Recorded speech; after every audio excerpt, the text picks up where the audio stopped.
All right, so I'm joined here by Nicholas Carr, the author of this new book, What the Internet is Doing to Our Brains. Nick, what is the Internet doing to my brain? Well, it's changing it. The more we stay online, the more we jump among bits of information and handle all sorts of incoming messages, the more we're training our brain to behave in that way, to be distracted, to jump around. And what we're losing, I think, and the science seems to suggest this, is the ability to slow down, to be contemplative, to be attentive, and to engage in the kind of deeper modes of thinking and reading that I think are really the essential to our intelligence and even our personality. You think this is a shame. You wrote the article a few years ago, I think it was in The Atlantic, that said, is Google making me stupid? Right. So this is all making you, me, all of us stupid. Well, I think it's making us more superficial. It's shifting the way we think, and it's making us quicker thinkers in some ways, but also more superficial, more shallow thinkers in other ways. And you cite studies which show that the Internet is actually changing the size and shape of our brain.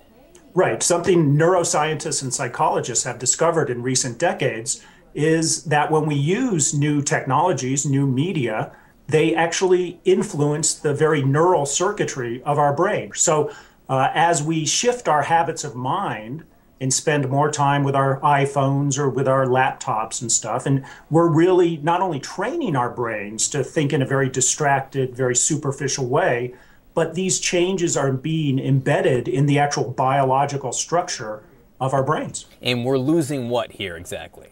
I think we're losing the deeper modes of thinking and reading that require attentiveness, that require the ability to concentrate, to tune out distractions. The ability to pick up a book quietly and read it for a few hours and lose yourself completely. Right. And it's not only book reading, it's to sit down and pay attention to one thing for a long period of time. There is some irony about our discussion right now in that this is a chat that will appear on the Internet. So for all of you watching it right now, while we're having an interesting discussion, we're making your brain smaller and doing you irreparable damage. That's just a disclaimer here. But are you sensitive to the criticism that, hey, this is just some guy, criticizing kids in the interweb and their YouTubes? Well, I am sensitive to that. And so I'm very careful in the book not to put it into generational terms. This doesn't just affect kids.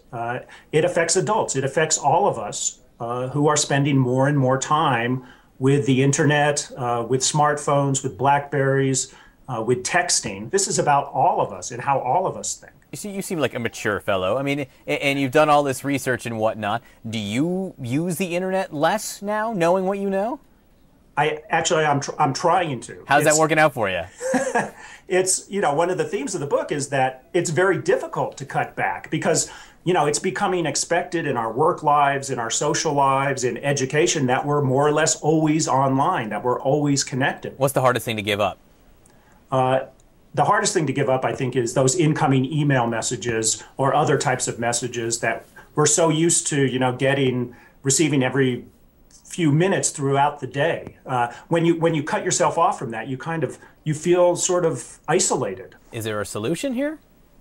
I'm not sure there is as a society. I think this is a technological change like the automobile, like other technological changes that are very hard to reverse.